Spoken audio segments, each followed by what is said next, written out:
Frères et sœurs, j'ai trouvé cet évangile vraiment compliqué. Alors à la fois, vous voyez, la providence fait qu'on a plein de jeunes mariés juste avec nous. C'est quand même pas mal de prêcher sur l'indissolubilité du mariage. Ouais, ça tombe quand même plutôt bien. Et en même temps, cet évangile, il est difficile. J'imagine que parmi vous, il y a des personnes qui ont divorcé ou qui sont séparées. Et là, on a l'impression en fait de se prendre une énorme baffe dans la figure. Alors vous voyez, donc pour certains, si vous voulez, c'est top. Enfin, ça nous revigore là, un petit peu dans cette grâce que vous avez reçue pour votre mariage. Puis pour d'autres, on a l'impression qu'ils vont quitter, vous voyez, l'église discrètement, vous voyez, la tête basse, parce qu'ils ont l'impression de s'en prendre encore plein la figure. Et vous voyez, c'est étonnant, le début de l'évangile, c'est des pharisiens cherchent à mettre Jésus à l'épreuve. Et c'est vrai, reconnaissez-le, frères et sœurs, que de temps en temps, on a l'impression d'être mis à l'épreuve par certaines questions. Il y a des questions d'actualité qui nous mettent à l'épreuve. Et c'est vrai, la question, oui, des divorcés remariés, des sacrements, c'est une question qui nous met à l'épreuve. Parce qu'on voit bien que c'est extrêmement compliqué, que chaque situation est extrêmement complexe, que chaque situation est d'abord à écouter, à recevoir. Mes frères et sœurs, je crois que l'enseignement de l'Église, je crois que la parole de Dieu nous donne toujours une lumière. Et je voudrais relire avec vous cet évangile, j'allais presque dire en m'engageant que pour chacun, pour chacune, cette parole de Dieu, elle est source de vie, elle est source d'espérance, quel que soit ce que tu vis, quelle que soit ton histoire. J'espère que c'est ce que vous allez en tout cas recevoir, et peut-être à travers cet évangile, une grâce d'encouragement, peut-être à travers cet évangile, une grâce de consolation par rapport à votre histoire. Alors, comme nous tous, avec cette question difficile, Jésus est mis à l'épreuve, alors regardons sa réponse. Écoutons sa parole de vie. J'ai voulu retenir 3 expressions à garder ce soir, 3 expressions à méditer. Au commencement, la dureté de votre cœur et ne les empêchez pas. Alors pour l'instant, vous ne voyez pas le rapport avec la choucroute, mais j'espère que je vais réussir à faire un lien. Au commencement, la dureté de votre cœur, ne les empêchez pas. Alors, au commencement, cette expression, vous voyez, avec cette expression, nous rentrons dans l'intimité de Dieu. Quelle est son intention quand il a créé l'homme et la femme? Quelle est son intention sur nous? Au commencement, cette intention a-t-elle changé? Frères et sœurs, Dieu ne change pas. Et Jésus lui-même revient à cette intention première pour répondre aux pharisiens. Au commencement de la création. Et toute la première lecture de ce soir, tous les premiers chapitres du livre de la Genèse font partie de la révélation. Ils sont inspirés et fondateurs pour notre humanité. Le livre de la Genèse n'est pas là pour nous expliquer comment Dieu a créé l'homme. Le livre de la Genèse n'est pas un livre historique ou scientifique. Il est bien plus.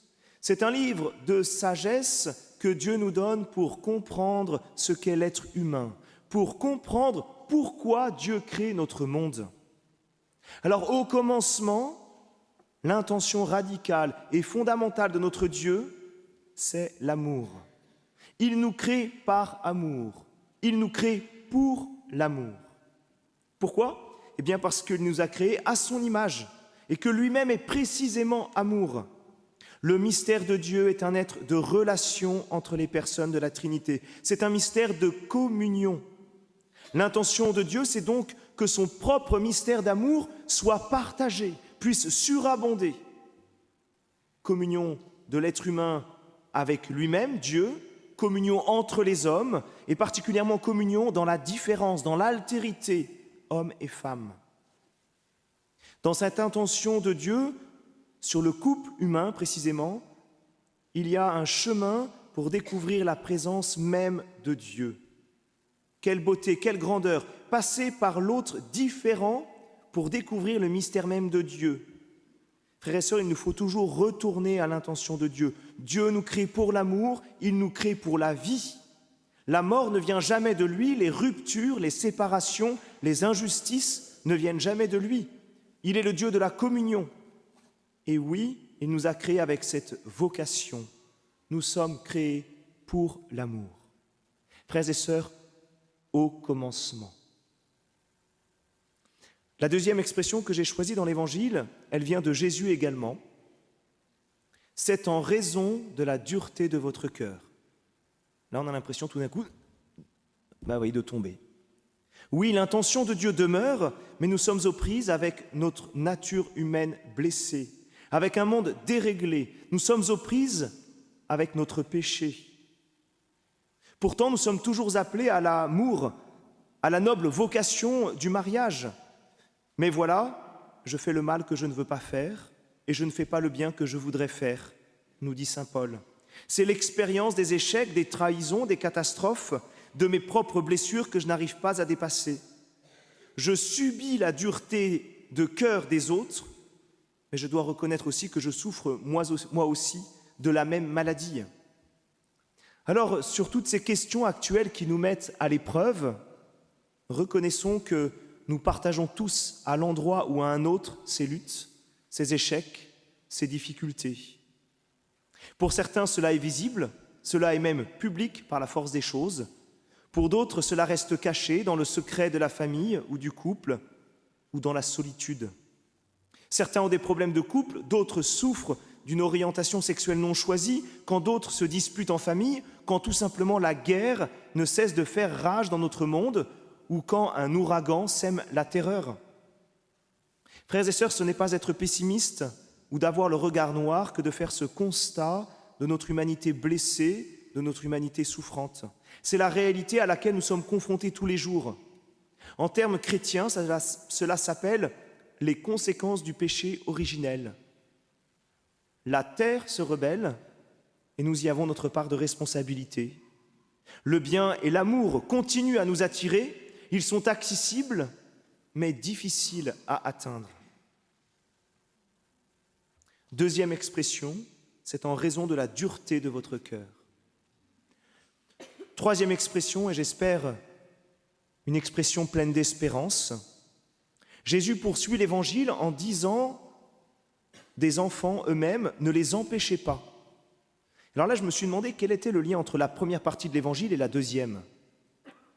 En réalité, dans ce paradoxe de notre vie humaine tiraillée entre une vocation sainte, grande, tellement attirante, et une humanité blessée, Jésus nous demande de vivre dans la confiance d'un enfant.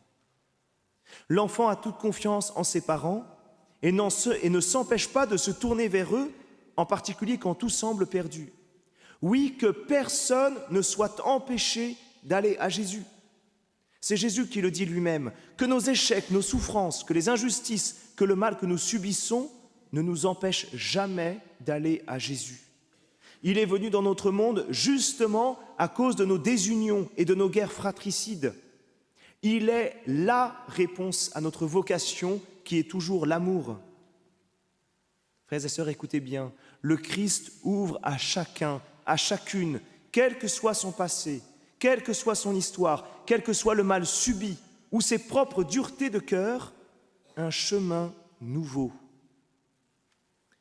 Si donc il fait l'expérience de la mort, c'est par grâce de Dieu au profit de tous, écrit saint Paul. Oui, Dieu est passé par la mort, le Christ est passé par la mort, le Christ est passé par ta mort pour te rejoindre dans ta mort et y apporter sa vie. Alors tout est possible. Alors oui, il veut, le Christ, conduire une multitude de fils jusqu'à la gloire, nous dit saint Paul. Ce chemin nouveau que nous offre le Christ est toujours un chemin de vérité, un chemin de réconciliation, un chemin où Dieu respecte notre temps, respecte même nos lenteurs, et en même temps nous offre l'exigence de la vérité comme un chemin de rédemption. Le désordre dans notre humanité nous impose l'humilité du pauvre, l'humilité de l'enfant, l'humilité de celui qui a besoin de l'autre, de celui qui a besoin d'être sauvé par Dieu. Soyons donc, frères et sœurs, comme les enfants de cet évangile, qui, s'ils tombent, savent que Jésus est là, qu'il est leur avocat, qu'il est là pour dire à la bien-pensance, ne les empêchez pas. Le Seigneur Jésus vient nous rouvrir le chemin de la sainteté. Il vient nous rouvrir le ciel en nous disant « Avec moi, l'amour est possible. L'amour est possible aujourd'hui. Laisse-toi embrasser et bénir par moi, et tu vivras un renouveau. » Frères et sœurs, que conclure? N'ayons pas peur de revenir à l'intention de Dieu. N'ayons pas peur de revenir au commencement. Parce que cette intention de Dieu, elle nourrit notre cœur. Cette intention de Dieu, elle nous redonne notre dignité. Mais n'ayons pas peur non plus d'être lucides sur le décalage qu'il y a entre ma vie et cette intention. Mais accueillons avec joie notre Sauveur qui, lui, nous ouvre un chemin possible. Ce chemin, ce n'est pas d'être capable par soi-même, c'est de recevoir la grâce de Dieu et ainsi accueillir un amour inconditionnel, une force nouvelle qui me permet de me relever et de rechoisir l'amour. Je voudrais terminer par cette petite prière.